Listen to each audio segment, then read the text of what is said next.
tentang tes DNA, Gus Baha juga pernah mengeluarkan statement ya. Kita simak bersama penjelasan Gus Baha tentang tes DNA dalam mengisbat atau membatalkan nasab. Silakan. Statement bahwasanya Gus Baha itu ya menolak tes DNA untuk second opinion atau alternatif terakhir untuk mengisbat sebuah nasab. Nah, apakah benar seperti itu? Nah, ini saya curiga teman-teman ya, karena mereka ini ya selalu membawa nama-nama besar para tokoh-tokoh alim ulama kita, baik yang sekarang masih ada maupun yang sudah wafat. Mereka bawa-bawa. Padahal ketika kita telaah ya, tidak pernah tokoh alim ulama kita, baik yang sudah wafat maupun yang masih hidup saat ini itu memberikan statement-statement seperti yang mereka sampaikan di publik, yang mana statement itu kemudian dinisbahkan kepada para tokoh-tokoh tersebut. Nah, ini sangat luar biasa, teman-teman. Padahal, jauh sebelumnya mereka itu lantang sekali mengatakan, belajar kepada satu orang Habib yang bodoh, lebih baik, lebih utama, daripada belajar kepada 70 kiai yang alim alama. Tapi fakta dan realitanya, ketika terjadi polemik nasab ini, kenapa mereka itu selalu membawa-bawa nama besar para alim ulama kita? Yang tadinya mereka katakan, lebih baik belajar kepada satu orang Habib daripada belajar kepada 70 kiai yang alim alama. Nah, kenapa kok nggak membuktikan ucapan itu? Belajar kepada satu orang Habib yang bodoh lebih utama daripada belajar kepada 70 kiai yang alim alama. Kok fakta dan realitanya sekarang kalian semua itu ya bersembunyi, ya kemudian apa? Membuat tameng dengan nama-nama besar para alim ulama kita. Nah, ini kan lucu.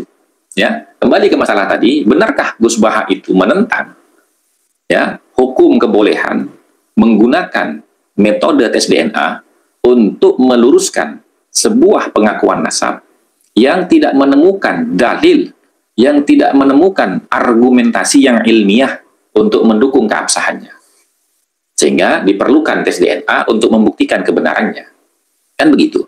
Nah, ini saya tampilkan videonya, kita lihat sendiri bagaimana pendapat Gus Baha dan dari mana sumbernya Gus Baha itu menyetujui adanya tes DNA untuk mengilhak nasab seseorang atau membatalkan ilhak nasab seseorang. Mari kita saksikan bersama-sama. Ada nih kok orang ngandel tadi hukummu aja gusur ilmu aja gusur. Lah kok misalnya kok muni ngene. Yo ora Gus, nak ngono anake Umar wae. Ya ora mungkin cara dekne cara rai mirip blas. Wong kok anti ilmu. Wong kok anti napa? Ya ora oleh Islammu teko mbek ilmu barang. Mulane bener Nabi, hukume dijalanno bar sidang Nabi ku lucu. Ingkana akhalal ainen. Terus ya Nabi ngendikane gitu.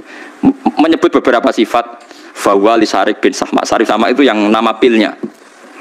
Jadi Nabi ku yo ono seni nih. Jadi bar hukum terus Nabi ngendikan pokoknya nak mirip iki ya tenan. Tapi Nabi orang ngendikan hukum pokoknya nak mirip iki ya. Makanya ulama Al-Azhar itu ada sebagian yang berpikir DNA itu bisa jadi bukti. Makanya dulu Mahkamah Konstitusi pernah memutuskan sekarang kalau ada nikah siri yang nggak diakui oleh pihak keluarga suami, iku anak iso maris ta ora. Ketika DNA membuktikan tuh anaknya. Ketika DNA membuktikan tuh anaknya. Ketika DNA membuktikan tuh anaknya. Paham ya?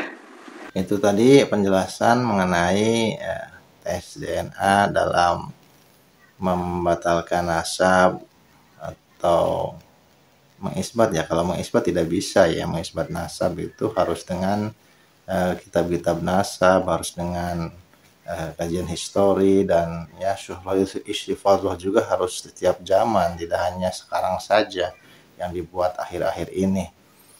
Demikian, wassalamualaikum warahmatullahi wabarakatuh.